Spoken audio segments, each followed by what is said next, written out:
Imagínate tú, fue muy chamaquito, muy niño. Yo recuerdo que lo primero que hice fue una representación de Blancanieves y los 7 enanitos. Yo hacía el 7º enanito. Nada más tenía un solo texto en todo el cuento. Yo estaba en preescolar. Y recuerdo que tú sabes que Blancanieves, como los gatos, se muere como 10 veces en el cuento.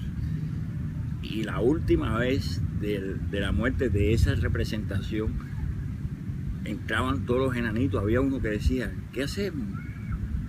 Uno decía, Blancanieves ha muerto. El otro decía, ¿qué hacemos? Y mi único texto en toda la representación era decir, en ese momento decir, lloremos. Imagínate tú, yo estaba en preescolar, era la primera cosa que hacía delante de un público. Recuerdo que me fui poniendo nervioso a medida que iba avanzando.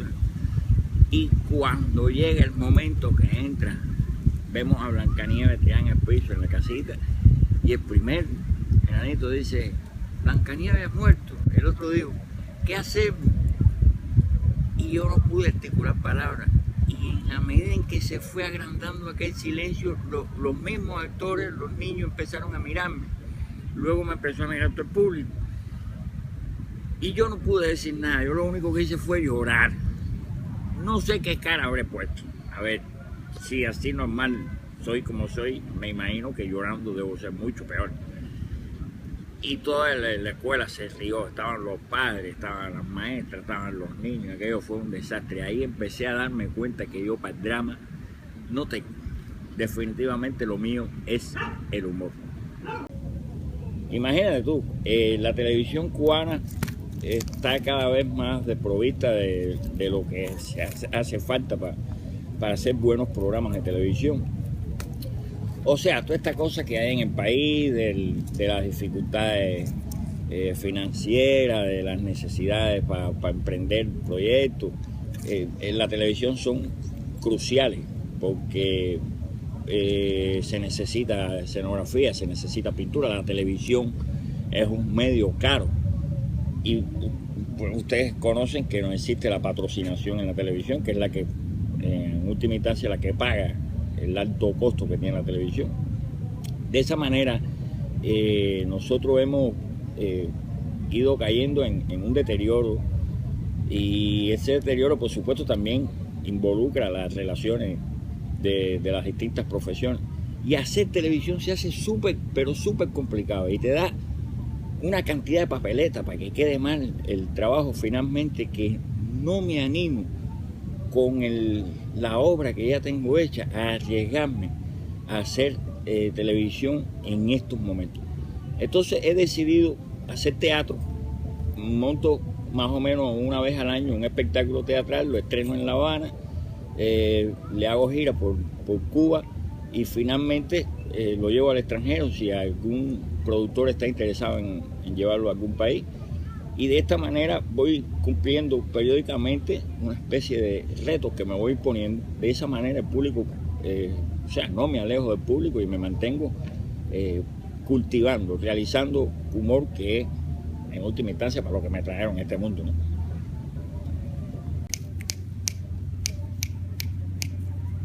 Matojo, ven. Matojo, ¿qué tú estás comiendo? En fin. Mira, Matute nació un programa en la radio cubana que se llamó el programa de Ramón, y yo participé ahí. Eso fue a finales de los años 80. Y en el programa de Ramón era un elenco estrella, era una cosa impresionante.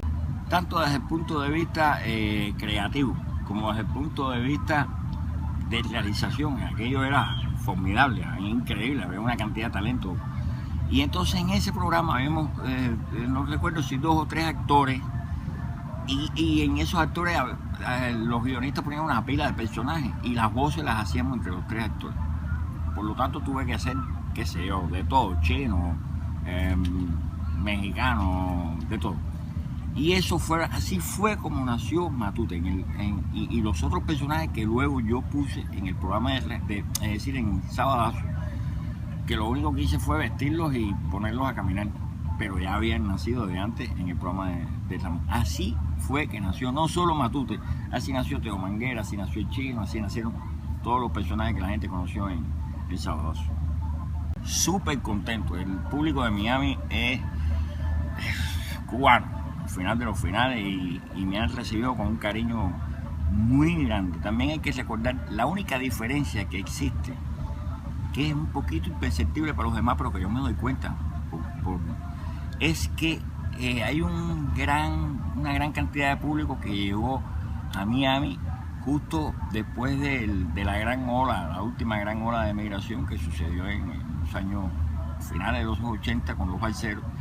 Y toda esa población, todas esas personas, lo último que tienen en su cabeza de Cuba, el último recuerdo agradable que tienen de Cuba era precisamente el Sabadazo, que estaba al aire en aquel momento y era un boom increíble. Por lo tanto, para muchas de las personas que viven en Miami y en otros países, en otras ciudades del propio Estados Unidos, imagínate tú, verme a mí es como ver ese último recuerdo bonito que tenían nosotros, de cuando salían de un apagón y ponían la televisión para media hora, una hora a la semana divertirse con todos los personajes que salían en el Sabadazo.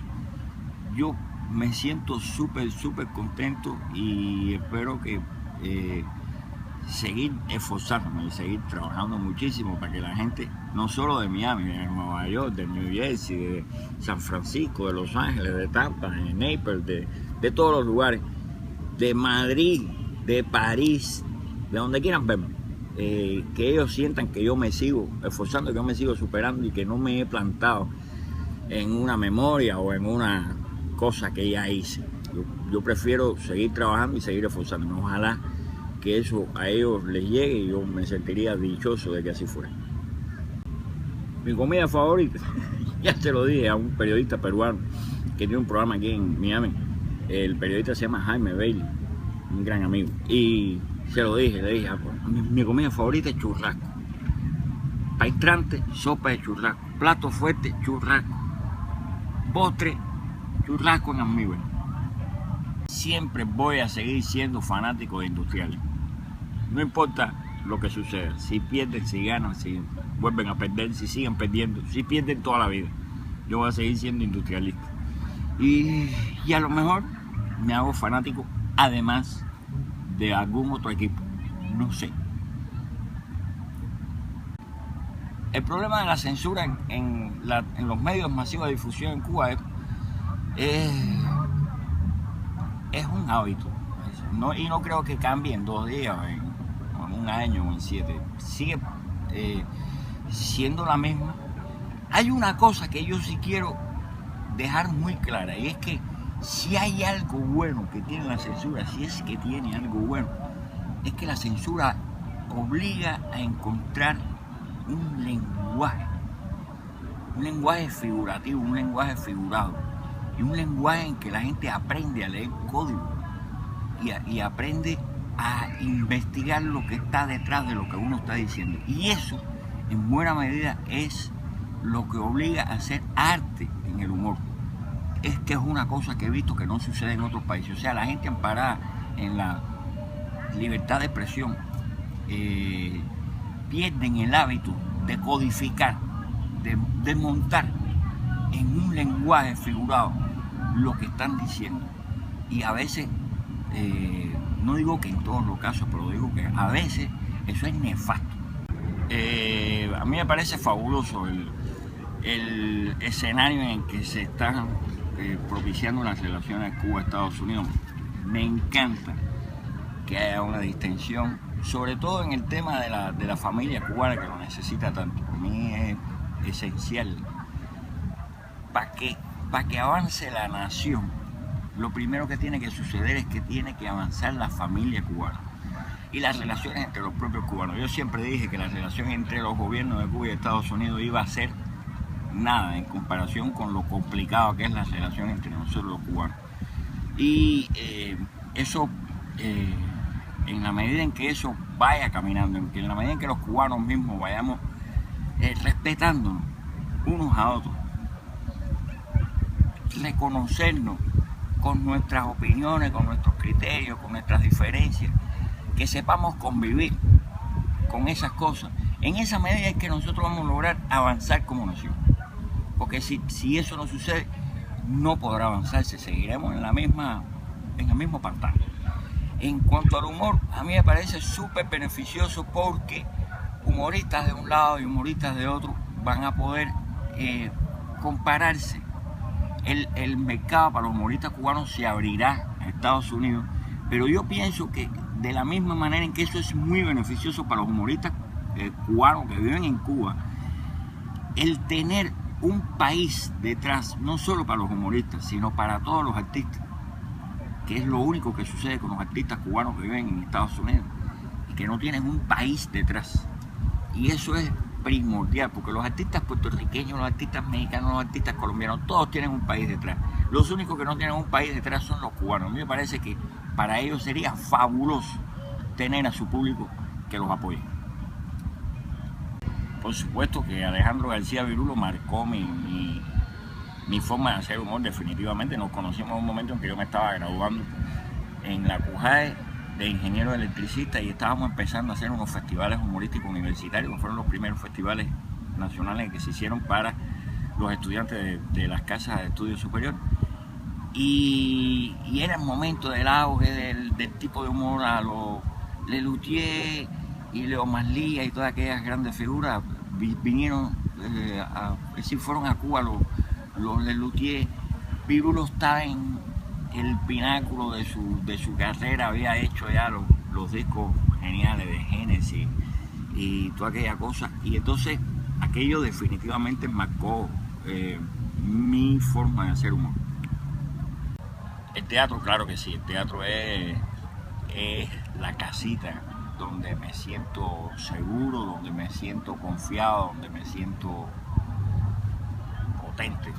Y te podrás imaginar, yo acabadito de graduar del Instituto Superior Politécnico José Antonio Echevarría, la CUJAE, lo que fue que me llevaran de pronto para el escenario del Carlos Mar cuando aquellas cortinas abrieron, que las luces me iluminaron y cuando la gente se rió del primer chiste, te podrás imaginar que aquello fue una fiesta que todavía no he podido olvidar. Esas son cosas que uno se lleva para la tumba, por supuesto. Todos los personajes que he hecho de alguna manera me han aportado y todos de alguna manera tienen un cariño especial por algunas circunstancias. Hay unos a los que he podido recurrir más que a otros, sobre todo por temas prácticos. Es decir, por ejemplo, para hacer John Miller se requiere un poco más de producción que para hacer Matute o para hacer Teo Manguera. Y casi siempre eso define la cantidad de veces que yo lo hago. Pero todos son muy queridos, y todos los puedo usar en algún campo determinado para un público específico. Por lo tanto, hay algunos, quizás Matute, Chivichana, Teo Manguera sigue siendo para mí un predilecto, pero todos tienen su encanto y todos tienen su historia. Todos los programas de televisión que he hecho de alguna manera son importantes para mí o los recuerdo con cariño. Y cada uno tuvo que ver con algo específico en mi carrera. Sabadazo me dio la popularidad esa espeluznante que me dio Sabadazo en la época en que se hizo y por eso le tengo un cariño muy especial. ¿Y tú de qué te ríes? Fue el programa que me demostró a mí que estaba creciendo como artista. Y ya jura decir la verdad, fue el punto más alto porque no solo me permitió hacer el trabajo completo de dirección y de preparación de actores, ensayos y todo ese lío, sino porque además constituyó un reto no solo para los organismos gubernamentales cubanos, o sea, poner la Tremenda Corte o una secuela de la Tremenda Corte, luego que se había tenido un silencio de casi 50 años sobre el tema, no solo por eso, sino porque para mucho público, había mucho público que no lo conocía y era para el que yo fundamentalmente quería hacerlo, pero había mucho público que sí se acordaba de la Tremenda Corte y yo tengo el criterio de que ese fue el elenco más grande que ha existido de humor en Cuba y que existirá en buen rato.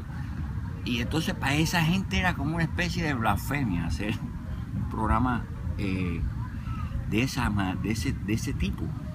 Y luego comprobamos con mucha alegría que no, que ese público que conocía a Tres Patines, que conocía la Tremenda Corte, luego se sumó como un público muy entusiasta a Jura. Es decir, cada programa, cada cosa que he hecho tiene su cosa, tiene su momento en la carrera y cada programa para mí, bueno, es mi vida, ¿no?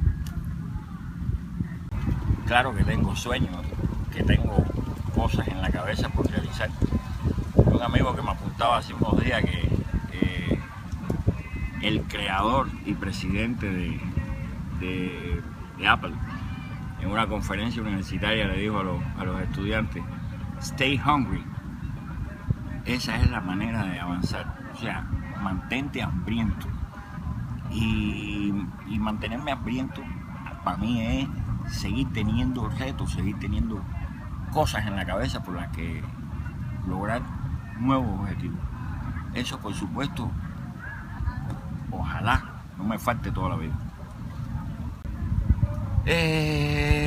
Hay de todo ahí en el tema de si los cubanos hacemos un chiste de todo lo que vivimos y por eso logramos sobrevivir. Ahí hay de todo, ¿eh? Depende del cubano del que estemos hablando. Eso también es un tópico que un poco se ha edulcorado, se ha hecho una especie de leyenda con eso. Yo sí pienso que el cubano es una gente proclive a divertirse, pero su naturaleza de choteo lo lleva más a divertirse de la desgracia ajena que de la propia. Y en eso un poco que yo pienso que hay que hacer estudios más grandes de eso, porque yo no soy muy de la idea de decir que el cubano se ríe de sus desgracias. Se ríe de sus desgracias viéndolas en otros, pero no en las suyas. Es lo que yo creo. Una sola palabra: corazón.